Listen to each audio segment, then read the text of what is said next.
So thank you everyone for joining us to today's webinar, Talent Management in the Skills-Driven Economy. We have a very interesting discussion planned for you all today. Before we jump into that, I just want to get through a couple of very quick housekeeping things. So first of all, this webinar is being recorded and it's being live streamed. So if you can't make it to the end, or if you'd like to share it with one of your colleagues, you'll be receiving a recording link in your email. And we'll also be publishing on our YouTube channel tomorrow. So keep an eye on both of those links there. Also, if you sign up on LinkedIn, we'll be sending you a direct email message there with the recording. Second of all, there is time for a Q&A session at the end of today's discussion. There's also some polls. So we strongly encourage you to take part in both of those, the polls and the Q&A. If you have any questions for our panelists, there's a Q&A box at the bottom of the screen, so you can fire your questions in there. If you're joining on LinkedIn, unfortunately, you can't partake in the polls and the Q&A, but you can drop some questions on the event. I've got it open here on the screen, so try to get those questions there. And last but not least, we are remote, so obviously we're joining from all different parts of the world. So please be patient if we experience any downtime or anything like that with internet connections. But just ask for your patience if we encounter any issues. Most likely not, but if we do, just give us a little bit of time. Fingers crossed. Exactly, Celine. So now that boring stuff's out of the way, I'm going to start with introductions of our panelists. I'm going to go left to right on my screen. So David, could you just give us a quick introduction about yourself, please? Yeah, sure. Welcome, everybody. So my name is David Rowe. I'm Swiss-French. I started my career in finance as a credit analyst. Then I managed the companies for Volvo Financial Services in Turkey, then after in Spain. And then I moved to, I did my MBA, and I decided to shift my career and go on the human side of the business. So after a short stop into developing my own consulting firm, I started to work for Pictet and develop their leadership Pictet Group. So it's Pictet, for those who do not know, it's a prominent private bank and asset manager based in Switzerland, but operating in most of the countries except America. And I developed their leadership academy, then after implemented the talent management and practice as well as organizational development. I was a group head of talent development and organizational development. And then I moved to Brunswick in London as a group lead of talent development, where I helped them also with the transformation of their model in terms of talents and leadership and learning and development. Currently, I'm doing some HR advisory as well as some leadership development for private clients and mostly financial services. Awesome. Thank you very much for the introductions there. Celine, could you just give us a quick intro about yourself, please? Thank you, Justin. Thanks, David. Hi, everybody. Delighted to be here today. So Celine Floyd, I am a chartered occupational psychologist, IO psychologist if you're watching from the US. And at Catfinity, I'm our Chief Skills Officer.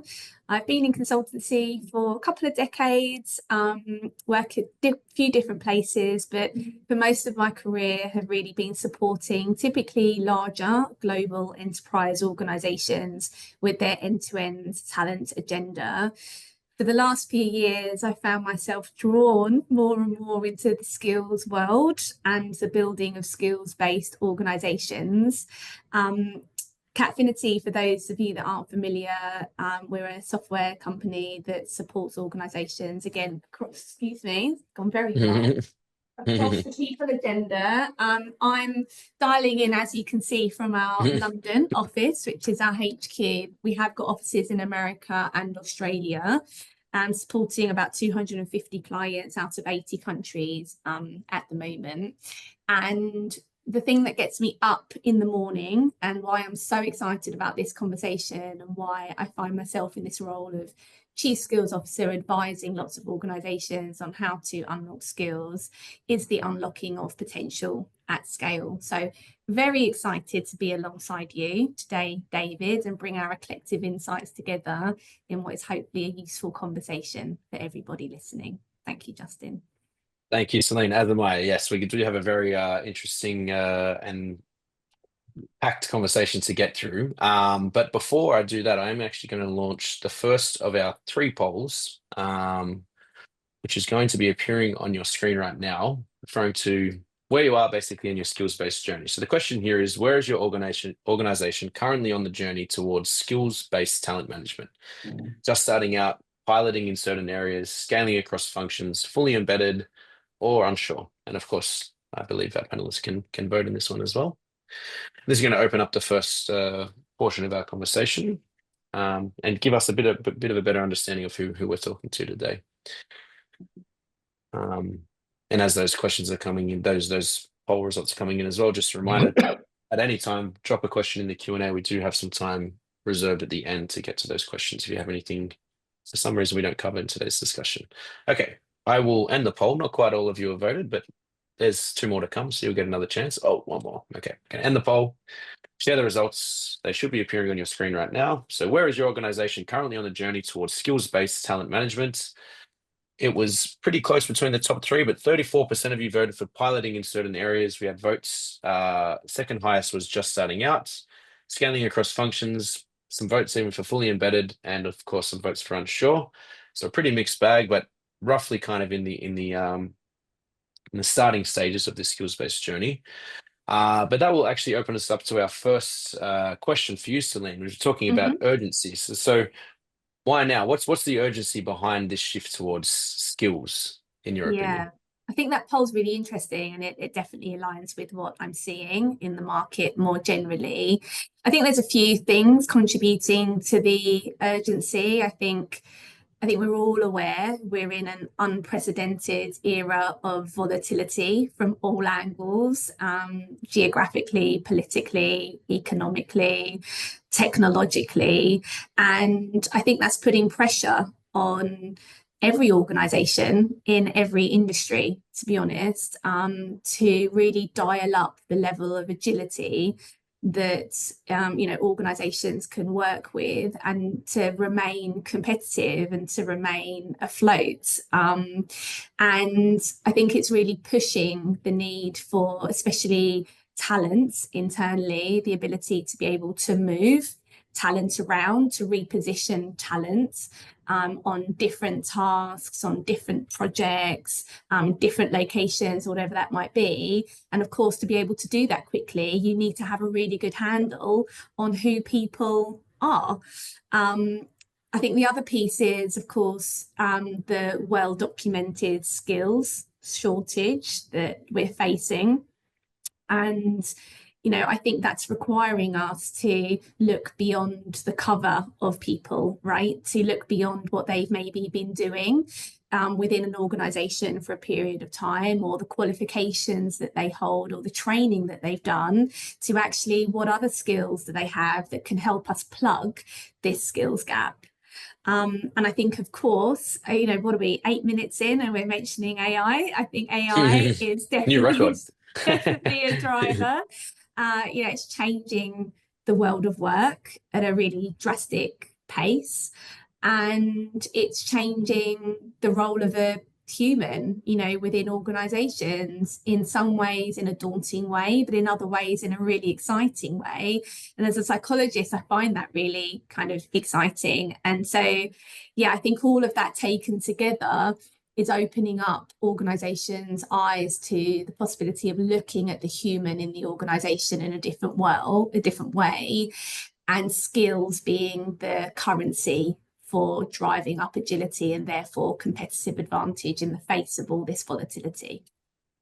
Yeah, very well put. I think as you mentioned, the half-life of skills, and we all know the statistics around this, how quickly skills are moving, and also this all of these external factors are kind of needing to change the way that we approach talent management. I read an interesting piece written by one of our content writers at Devschool about segmentation in terms of learning and stuff like that, and these new ways that we approach talent management needs to sort of be in line with the way that everything's moving externally from your organization. So, and as you said, very much so skills is at the forefront of that. So thank you very much for those insights there.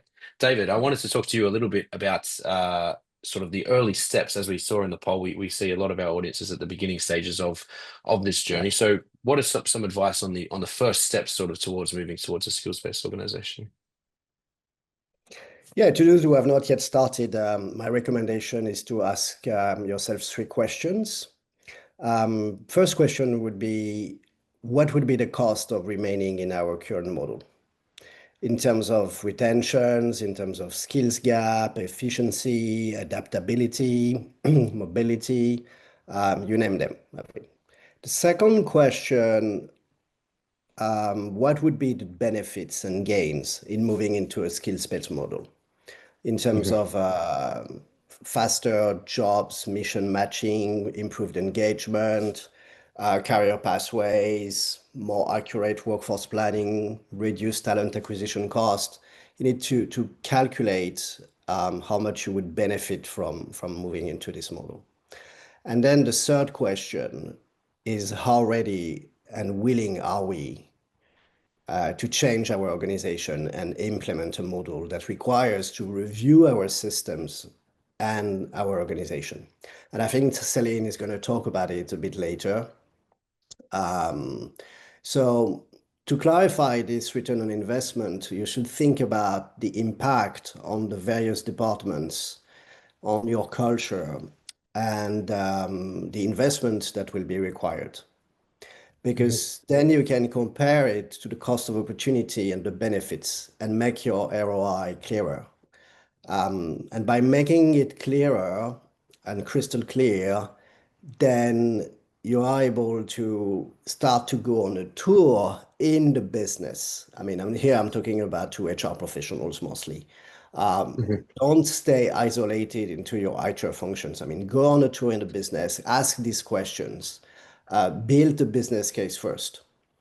As a matter of fact, it's not because this subject is very much talked about at the moment, and if you go to conferences, you read numbers of newsletter you receive from consulting firms and so on. So it looks like everybody has started, but I don't think this is really the case. And as we can see it from the poll, also we realize that we are still at the early beginning, I would say, of this journey. Um, and the question you should ask yourself is if it's the right moment to implement it or not. And it all depends on the answers to the previous questions. Because many companies and HR departments, they still hesitate because they are afraid of the complexity, the lack of resources, and the unclear priorities. So if you calculate your return on investment, you have a strategic argument to make it a company strategic lever and not an HR project. Because if it's an HR project, you might not have enough of resources to make this project successful. Yeah. I was just trying to find a statistic as you mentioned there, but I could only find this one on AI. But the it's very true what you said about the all of these reports, every function, every sort of webinar, everything that people are talking about Yeah. is like, oh, this shift is happening, or you must make this shift. But then when we talk about actually the business case and the ROI, that's kind of like this gigantic Yeah. gap between reality and actually like success, I would say. So it's certainly the case, and I think it's some very interesting tips you provided there. We're And, going to and talk a little bit more. Yeah, so go on. I can refer. I was then to a conference I participated with in London with Corporate Research Forum, who have invited probably 300 companies to participate to a conference on HR in the digital disruption. And one of the panelists asked a question to the room: How many of you have started your digital transformation journey? And and you could see from the hands that raised, probably not more than a third of the organization have started really the digital transformation journey. Yeah. So yeah, I think HR it knows that they have to do something, but there are still many questions and they don't know where to start. Yeah, I think as you said though, this business case, building the business case is where the buying's going to come to. We're going to start talking a Yeah. little bit about leadership, but I think that's the role of HR to build this business case so that you come equipped when you talk about this on a strategic level, because at the end of the day, it does come down many times to dollars and cents. And I think that Yeah. this sometimes is a little bit of the gap. Then, not to mention, once the investment's made, how do we measure it? What's the ROI? So yeah, it's very interesting. I will move on though, but thank you very much for those insights there, David. I'll bring it back to you, Celine, talking about leadership, and we've talked a little bit about this sort of how mature the company is and beginning this journey. But in your opinion, what do leaders need to do differently to better prepare their organizations for a skills-based transformation?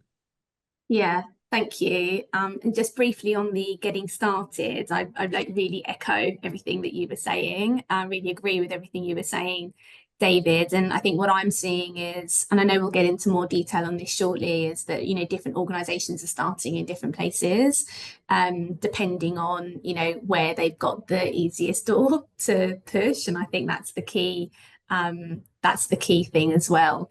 So in terms of leadership, I think leadership is really key, and I will talk a bit more about leadership later, but in terms of being the real kind of vehicle and catalyst for the cultural change that sits as part of becoming skills-based, leaders play a really important role.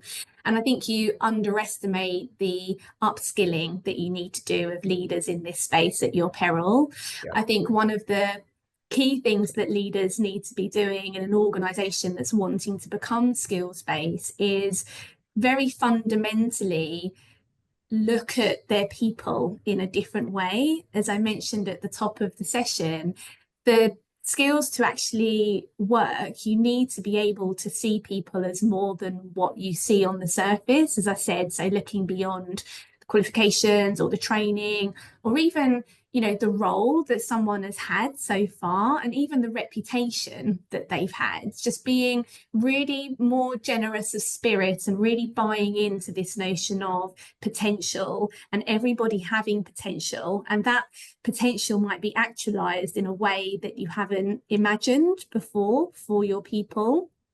Mhm. And for some leaders, especially those that have lived and worked in a more traditional infrastructure for many, many years, that's hard. Like, that's a tough gig. And so persuading them and showing them the benefits of that is key. The other thing that I often speak about, and I think is fundamental, is this notion of an enterprise talent mindset. And by that, I mean leaders and managers realizing that their people in their teams belong to the organization. They do not belong to them and their team. And really galvanizing a sense of pride from them in the mobility of that talent, and that they're high flyers, they're high potentials, their talents. It's a good thing if they go to another team or to another department or to another country within that organization. And that real kind of corporate citizenship that you want leaders to feel around serving the organization as a whole, and not just that leader and not just that team. I think you can put in all the infrastructure that you want and all the tech that you want around skills and internal mobility, but if you're not upskilling leaders in that fundamental mindset, it just won't work, because people will want to hold on to their talents. Yeah, yeah, very interesting. I've got to say, we do a lot of these webinars, and we always talk about like this top-down approach with leadership. A skills-based journey doesn't really start unless it's a sort of this sort of top-down approach, but we never really talk about how to get leaders into the right frame, like mindset to get there in the first place. So it is very interesting. Yeah, it is, especially when you're talking about older generations and stuff like that as well. Yeah, exactly. definitely. And I think in my personal experience with the clients that I'm working with, obviously a really powerful way of getting leaders to understand the power of skills is for them to experience it personally, right? Yep. So you've got lots of leaders who've had sometimes long careers, and actually them realizing that the career that they've had so far doesn't dictate what is the remainder of their career, and they can pivot, and they have skills that they haven't realized before. And yes, the world of work is changing, and that can feel quite scary. But again, like, what's the opportunities that could be presenting? What's the thing that they've always wanted to do that they haven't tried their hand at yet? So yeah, I'm seeing with my clients that are being brave enough to do work in this space, that is a really cool way of getting senior people bought in to the whole idea. That's very cool. Very cool. Okay, we will move on, but thank you very much for for your insights there, Celine. You touched on it for a moment there in your last response, talking about this sort of traditional structures. And this question's kind of in that context. The question here, the poll is about traditional job roles. The question here is, how do you see the future of traditional job roles in your organization? Roles will largely disappear and be replaced by skills. Roles will remain, but with more skills-based flexibility. Roles will stay the same as today. Of course, if you're unsure, you can vote on not sure yet. We're going to talk a little bit about this point, which I think is one of the most common arguments that we hear about skills-based journey, skills versus traditional job roles. So I have a question here, and then we're going to move on. I'm going to let it keep going. If you're on another screen or just having some lunch or something, just cast a vote because not quite all of you have voted yet. And I can see some questions in the Q&A, so thank you for that. We will get to them towards the end. So continue to fire in your questions. We'll ensure we save enough time at the end for that. Okay, I'm going to end the poll and share the results on the screen. So how do you see the future of traditional job roles in your organization? 73% of you voted roles will remain, but with more skills-based flexibility. Some votes for roles will stay the same. Roles will largely disappear, and unsure yet, but an overwhelming majority voted for roles will remain, but with more skills-based flexibility. And brings us to our next question here. I'll start with you, David, talking about traditional job roles. So what's your opinion? Is this just a buzzword? Will job roles become obsolete? How do you see the future of traditional job roles and by extension jobs org structures throughout this shift to skills-based organizations? Well, it's difficult to know the future, and each time we have predicted the future, we generally fail to do it. So I would be cautious to answer this question in a too polarized way. But in my view, I believe that these traditional roles will become obsolete in a sense, but not everywhere, not in all industries, and not at the same speed. Typically, I believe that some industries will be disrupted very quickly. So banking, so financial services generally, healthcare, tech, education will be the ones that will have to reinvent themselves the quickest because of the AI emergence and obviously the changes that Celine has also pinpointed early on in this conversation. And this is because of a number of disruptive factors that probably many of you already know. But if I just try to encapsulate this into sort of a framework, I would say that on the employer side, the rise of tech, AI, and automation leads employers to shift seeking skills above employees.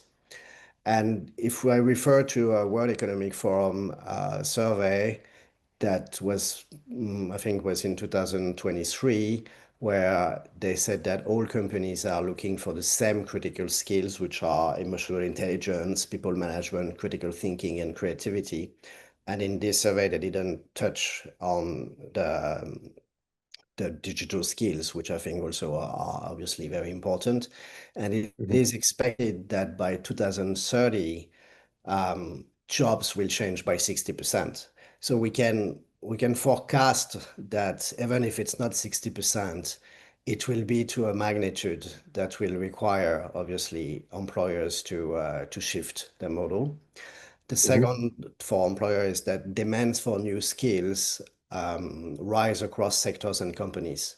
And the challenge with this is that the L&D function, so in the HR department or the corporate universities, they do not manage to follow through and to respond to these traditional approaches because they are pretty much programmatic. And therefore, the time that the demand comes to them until they are able to implement the programs and develop, upskills the employees, sometimes it's already too late. I mean, the demand is still there and they need to fill in the gaps. So then the rise also of the gig economy and the remote work. So Employers are looking for employees with a lot of digital skills, as I mentioned, and the ability to work with Gen Z and to work with AI and LLM and so on. And if you look at, I mean, in my previous employers, for instance, I mean, I could say that very few of the current workforce is ready for this. Hmm. And therefore it requires to have a significant upskilling and at pace. And of course, also the traditional university and school system in most of our developed markets is broken. Hmm. The corporation must now train the junior employees. Otherwise, they won't be ready to perform the tasks that they are expected to do. And on Hmm. the Hmm. employee side, they want, I mean, most people want to be paid for their skills and they expect to be paid fairly with reward systems that based on their performance and skills more than on their roles itself. Hmm. And they are tired of these old performance systems based on performance subjective evaluation. And this, I have heard this again and again and again in my working at my previous employers. Hmm. And this combines also with the employees that are requesting for career pathways. And this you can hear it in all companies, particularly the Gen Z, Gen Y generation. They keep asking career pathways. And it's a very difficult challenge for HR departments to answer this question because it's not a simple one, you know. Hmm. Hmm. Um, so they want to have fast rotating jobs, experiences, and promotions. And if they don't get it, they will leave, which is very different from my generation. I mean, from the X generation, where we would wait for the next job, irrespective of how long we would have to wait. But Hmm. the new generation, they're not ready to wait. Six months. So, Where's my promotion? yeah. Yeah, yeah, yeah.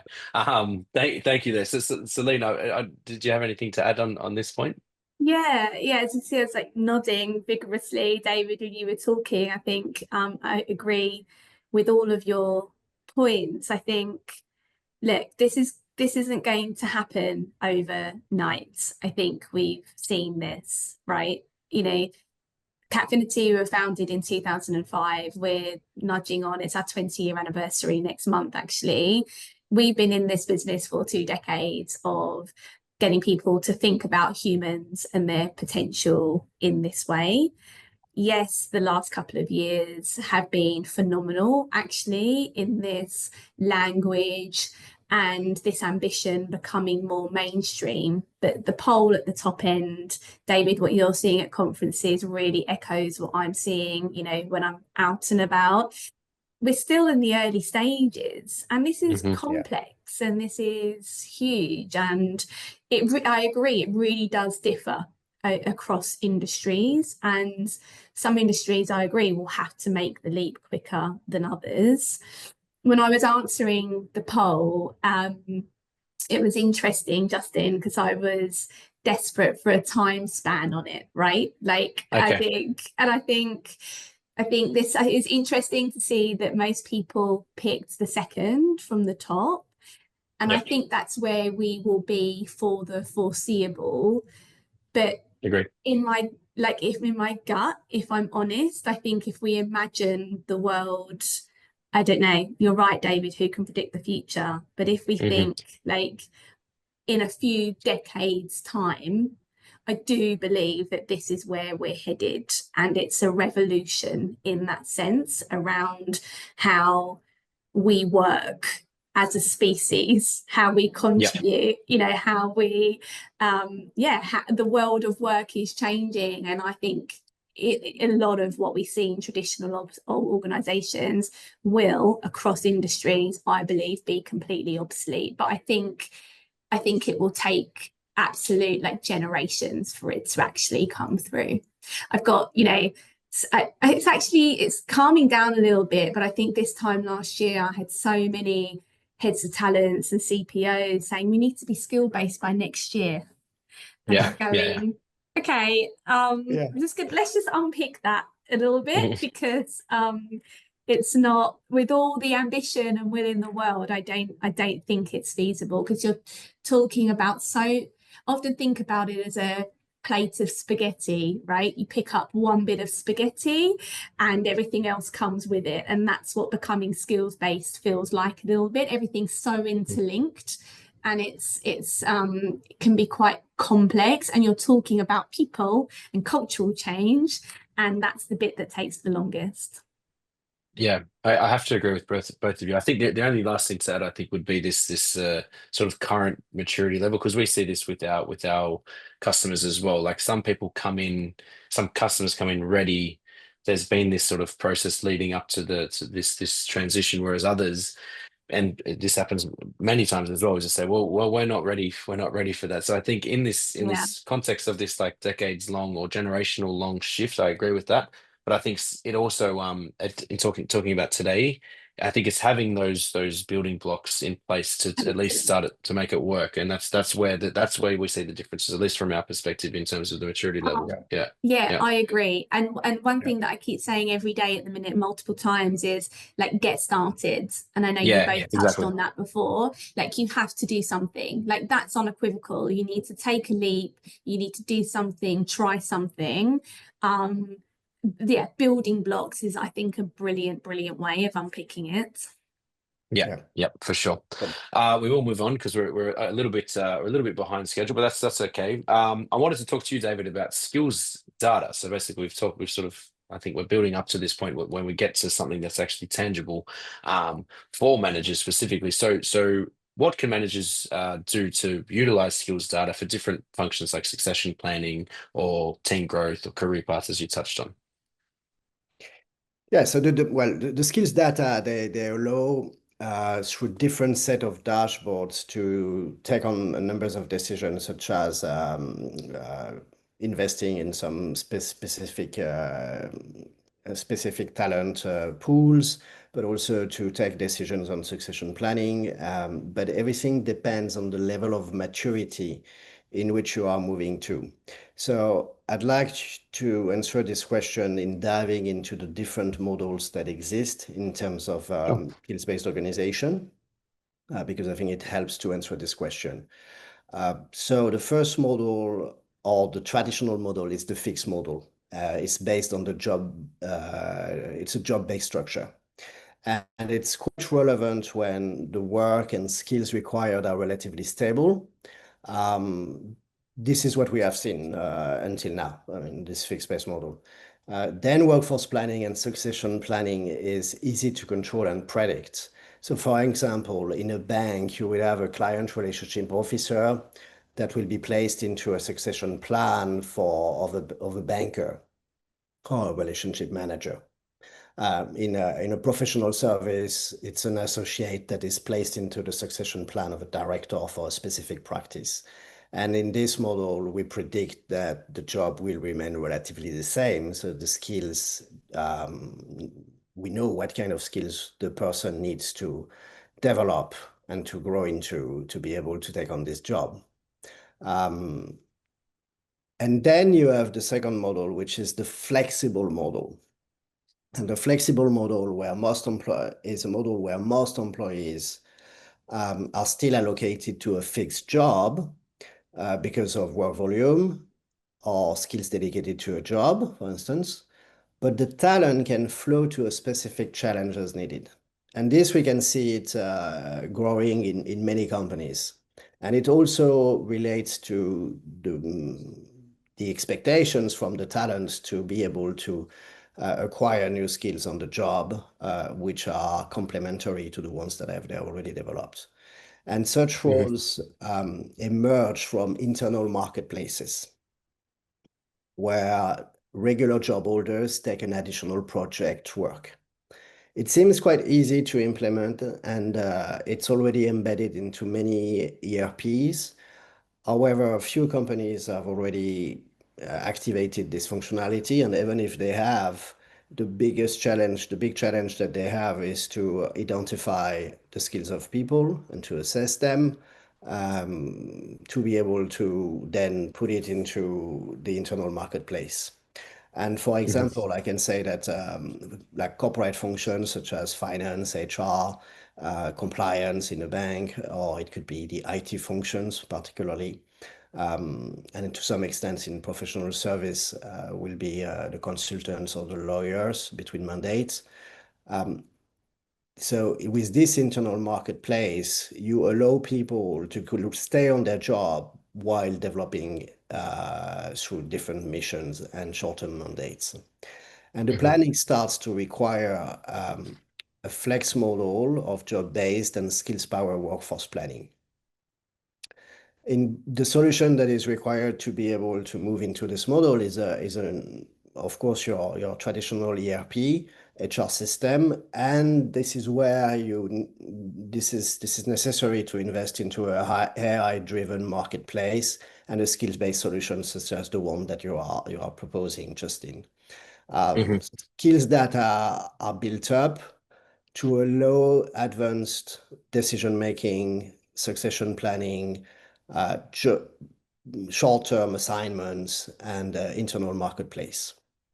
Yeah. And the third model, which is obviously the most advanced, is the flow model. Skills are required in the short-term burst by several different different work processes. And this is typically, we can find this kind of model, or this would be the one that will fit with the most accuracy in advanced consulting firms, but also in IT or tech companies, for instance. Um, and uh, and this one is a solution that is AI powered with platforms like yours that are connected with the HRIS system. So then Hmm. in this model, skills data are a strategic accelerator of agility, innovation, and significantly advanced workforce planning. So yeah, that's my take on this. Yeah. Yeah. Yeah. Yeah. For sure. I mean, I think it first and foremost is collecting it and collecting and connecting. I think that's if it's a sort of two two C's there basically, because having the skills data is one thing, but connecting that to broader processes is like the challenge, and that's what tools like ours and others out there, of course, Confinity as well out there that can help leaders do that. So I will move on.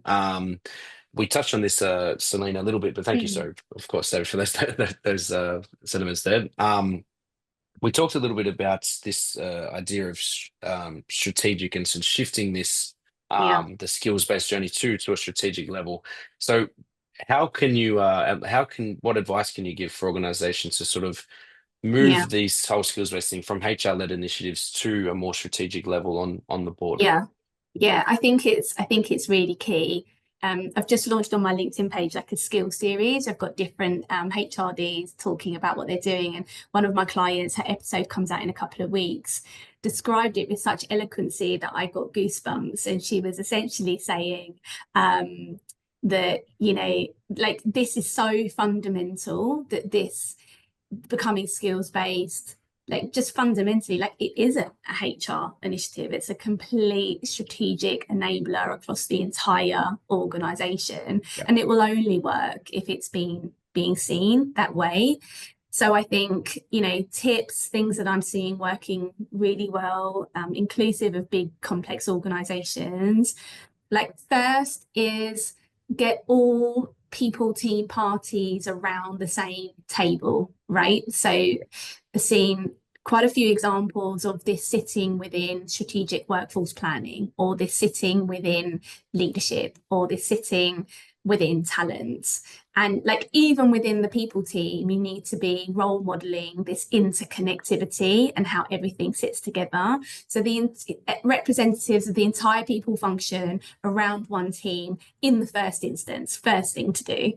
I think the second thing is, David, I think you mentioned this earlier, getting exec sponsorship, finding at Mhm. least one exec who buys into it, not only buys into it, but is excited about it, excited about the impact it's going to make on people and their lives and their work, and get that sponsorship, I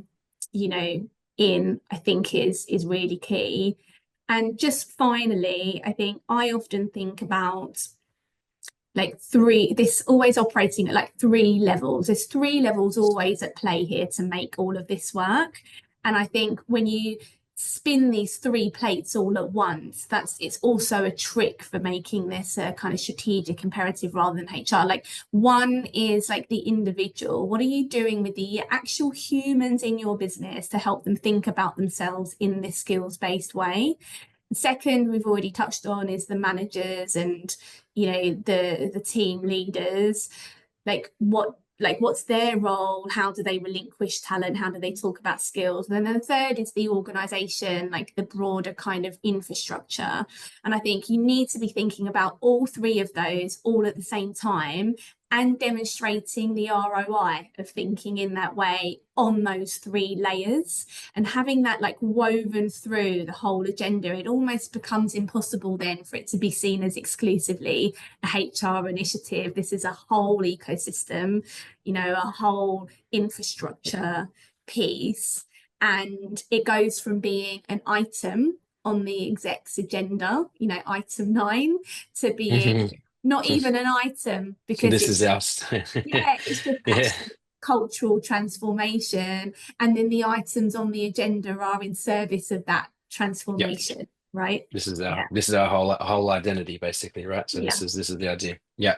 Thank you very much for that there. I see some more questions coming into the Q&A. So we'll be sure to get to them very shortly. But I do want to launch our third and final poll. Talking about measuring impact here. So the question is, in your organization, where have you seen the most measurable impact from applying a skills-based approach so far? Recruitment and hiring, internal mobility and career development, leadership and succession planning, learning and development alignment, or, as I'm sure there's quite a few of you, we haven't measured impact yet. If we're linking this back to our earlier poll about where you are on your skills-based journey. And there are plenty of votes coming through, but it's about exactly half of you, so I will let it roll a little bit longer. And then we'll get to our last few questions and then our Q&A. Okay. I might end the poll now. See the results, which will be appearing on your screen. So where have you seen the most measurable impact from applying a skills-based approach so far? 46% internal mobility and career development. And the second highest vote was 36%. We haven't measured impact yet. That's no surprise, I guess, based off what we've talked about earlier and the earlier poll results. Some votes for leadership and succession planning and learning and development alignment as well. Interestingly, none in recruitment and hiring, which I think if we talk about skills-based hiring, this is probably one of the hottest topics for the past 12 months, and everything and everything that goes with that. But David, I wanted to you touched on it a little bit earlier and some metrics and stuff like that, but if you could maybe share some real life examples of measurable results from skills-based initiatives. Yeah, sure. Well, I'm not going to talk about Pictet or Brunswick, which are my former employers, for some confidentiality reasons, but Sure. I could refer to, for instance, a similar organization, which made it very public. So Standard Chartered, for instance, identified 5 years ago that the core factor underpinning the employer value proposition for both current and potential employees is career opportunities. And you can see this in most of companies, and it was very low in the annual engagement survey. And I think it probably matched with the result of your poll, and the analysis conducted that the sentiment among employees that was prevailing was that the only way to grow in career was vertical. And this is what we can see in many companies. And yet it could not happen frequently, as we know. So there were therefore a compelling need to both shift perception and demonstrate that career development is more about talent readiness than individuals' next role. And this is difficult to change this, although this is obviously possible. So concretely, while expanding the skill sets of the relationship managers in their current jobs, so role-based learning, for instance, Hmm. They invested into learning journeys, which enables all the tellers and other frontline employees to reskill and become universal bankers. So sort of mini relationship managers, and they needed to become more skill based. The need to become more skill based became much more evident then. What they did is that they created Future Skills Academy, a Future Skill Academy on the platform. And part of this project was to identify skills level, to measure and to assess them. And then once they have created this, an internal marketplace has been also launched, where not only it allowed people to access jobs based on their skills level, but also to reduce the recruitment bias and improve the diversity. Because the people who were assessed in their skills were able to apply on the jobs and on the missions into the internal marketplace.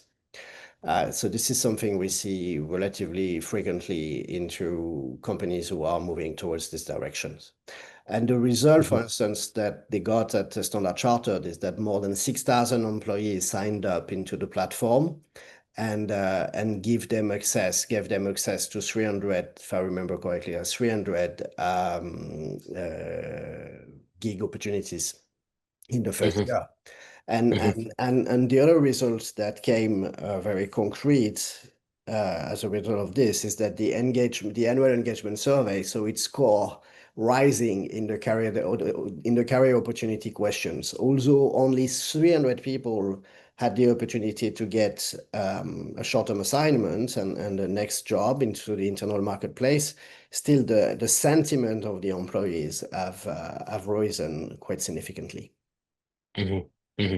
Yeah, really interesting. One of the things you mentioned earlier about this sort of vertical ladder just reminded me of something. What our biggest client is Orange here, and their CHRO for Poland basically had a very good way of explaining that this shift from instead of looking at sort of career development and career pathways as a ladder, look at it as a rock climbing wall because there's so many with this Mhm. ability of this internal mobility and stuff like that, opportunities are endless. So you can move, horizontally, vertically, and at least what we see with our customers, this is where we see the value immediately and the easiest to measure as well. So it's interesting there, David. Thank you. That's Celine, really did you good. want to add something? Yeah, Yeah, sure. just on that, just briefly, it was fascinating hearing David describe that around, this notion that even though 300 out of the 6,000 kind of actually got something, that the results went up. And one of our clients is British Airways, and they found the same thing when they took a Yeah. more kind of skills-based look, is that both engagement and retention Yeah. increased like wildly, even if someone's role didn't change at all. Hmm. Like, so there's definitely something in this notion of like being seen in this way and the offer even being there that is actually having this profound impact, which I think speaks to just the psychology of humans, which is really interesting. Yeah. So yeah. Yeah, yeah. The potential, right, for a move as well. Just having, Yeah, just the exactly. visibility. Yeah, yeah, Yeah, yeah. yeah. Speaking about psychology, actually, this is our second to last question. I want to talk a little bit about leadership psychology with you, Celine. So, how Mm. can leaders cultivate a skills first culture within their organization? What tips can you give here? Yeah, so I think it's really a build on some pieces that I've said already around, seeing people in a different light as being more than they have been kind of already. So I think that speaks really keenly to the culture piece and how to cultivate that. I think, of course, it's around celebrating examples of that, lots of really good storytelling. And I think what's inherent in this whole space is this dialing up of agility Mm, and all of those like good things that we know and love from a psychology perspective around a growth mindset, failing quickly. This is really going to be testing, I think, the self-belief of employees and the resilience of employees to deviate from what you've known and done for many years to trying something new, trying different skills, leveraging different skills. Like, I think that's key. I think it would probably be remiss of me not to take the chance to speak about something that's a bit of a passion area of mine. And it's come up a couple of times when we've talked about, and David, you've mentioned it, around the measurement of skills. And I think the psychology comes into play really importantly here, because we know on average that, like, if you ask someone what their skills are, on average, someone will have like a 30% hit rate. Like, we know that from the research. If you just articulate your skills and, you know, you haven't necessarily had years of self-insight, that of the skills that you listed, about 30% will be right. And that's actually not from the perspective of overinflating skills. Like, that's not the thing that keeps me up at night. It's the opposite of that, which is like, what skills don't I know that I've got yet? Like, where's my potential? What haven't I unlocked yet? What do I not even realize about myself because I haven't had the opportunity, or I haven't had the manager that's enabled that, or I haven't been in the right industry, or there's been something going on outside of my work that's affected it? Like, how do we access that? Like, that's, I think, is like the magic key in all of this, because and that's why I come back to this unlocking of potential. And so there's something about the psychology of how we see ourselves and how we see other people, and this belief in potential, which I think underpins everything. Yeah, really interesting stuff. It's nice to hear a perspective of of a trained psychologist sometimes looking at this. So it's really interesting. I think you hit the nail on the head as well. I want to just have a very quick fire, final question here for both of you. So we'll try to keep this brief so that we can jump into our Q&A. Yeah, We've also sure. kind of, I guess, touched on it a little bit as well, but I'll go with you first, David. Give us your sort of biggest prediction in terms of this skills-driven economy topic in the next 5 to 10 years. We're going to move fast, I think, faster than we believe, because companies will be obliged to take the leap and to do it irrespective if they don't want to. So we will see a massive change. Talent management, as per se, I think is going to be reinvented. To tell you exactly how it's gonna be designed in the future, I don't know yet, but definitely we cannot stay with the old talent review system and succession planning system. It needs to be reinvented based on data and the skills that we have into the dashboards and of course it will have to evolve, and this will also require that the HR professionals, I mean, the mix of profile in the HR profession is going to evolve very significantly in the coming years, adding much more technologists, data scientists, and engineers into the HR functions. So there's going to be a big disruptions, but also a world of opportunity for those who understand the shift and take the boat. Yep. Agreed. Celine, what about you? Oh, what an answer, David. I can't beat that. No, I agree. That is perfect. Yeah, I agree wholeheartedly. Yeah, well done. Yeah. I mean, I think that we also touched on one earlier about this. I think we need to start talking about this. This is probably a really long journey when we think about everyone from different generations and everybody kind of understanding and moving in this direction is not going to happen overnight. It is probably going to take generations to really see this skills-based organization as we're talking about now in full practice and as the norm. I would say that's something that's going to take. Just as something that we're not talking about anymore, right? Like, that's got to be the goal. I mean, I won't have a job, but that's fine. Yeah, exactly, because it is what it is. Yeah, I'm sure the next thing will come around by then, so don't worry. I should be an example of skills-based pivot. Exactly. On this use case, exactly. Okay, we do have a couple of questions for the Q&A, and I actually think sort of they're perfect. One, I believe, would be more for you, David. So I'll start with you. The question here is, I think it was asked earlier on when you were talking about this business case. The question Yeah. here is, what do you mean by building the business case? And also, what is the definition of digital transformation in this context, from Michelle? Yeah, I think the business case is as I said, you assess the cost and the opportunities of moving into a skills-based organization or a skills-based model. So it means like building the case, like how much does it cost today? What would be the cost of not moving? In terms of what is the cost of our talent acquisition today? How much can we reduce it if we move to a more internal-based promotion system? These kind of questions. So yeah, normally do your KPIs, and you will land into an estimated figure. So I think this is how we build a business case. Yeah. I think, as you said as well, about this sort of the changing dynamic of HR as well, becoming more data driven, measuring and then really acting on this data as well. This is something that's needs to continue to develop, I think, Yeah. in order to effectively act on the data, not just measure it, but measure it correctly and base the whole strategy around this. Second question is also from, oops, that's the wrong button. Also from Michelle. I think more for you, Celine. This question here: in a very technical company, Yeah. where people have very specific technical micro skills on top of cognitive and behavioral skills, how many skills should be included in the catalog? How specific do you suggest to deep dive into tackle the best technical talents? So first of all, it gives me the utmost joy to see that I skills think we've got it. described in that way, with that taxonomy, with the cognitive, behavioral, and technical. That's how we think about skills at Catfinity. I see that more technical organization. I've got lots of clients that are in that space.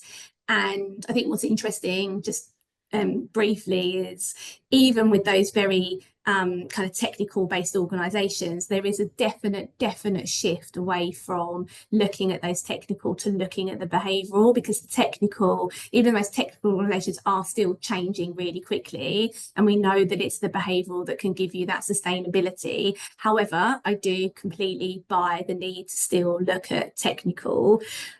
From a numbers perspective, I'm going to speak from a very personal view that does align with Catfinity, but I know we could probably fill a whole webinar on this topic alone. I'm personally more of a fan of smaller taxonomies. Catfinity, we have 80 in ours. I think you can become overwhelmed by the number of skills that are in play. So my personal preference is less is more. Just be careful of any overlap, right, that you're getting between the skills, and make sure that you're making them distinct enough that they're usable.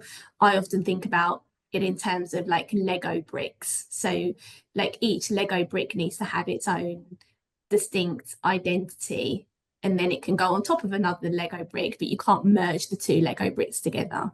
So just be really careful when you're building those frameworks around the level of distinction that you have between even those technical skills, so that, to David's point earlier, when you're looking at data, you've got the cleanest data set that you can. I think that's why I prefer the smaller taxonomies over the larger ones personally.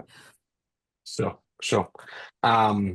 Thank you very much, both of you, for everything and then answering those questions. Also, apologize. I think we got right to the very end, and we did have a little bit. I had, at least on my side, a little bit of trouble with my internet there. So apologies if that was disruptive in any way. But we are right on time, almost exactly on time. So I would just like to, first of all, thank all of you for joining us today.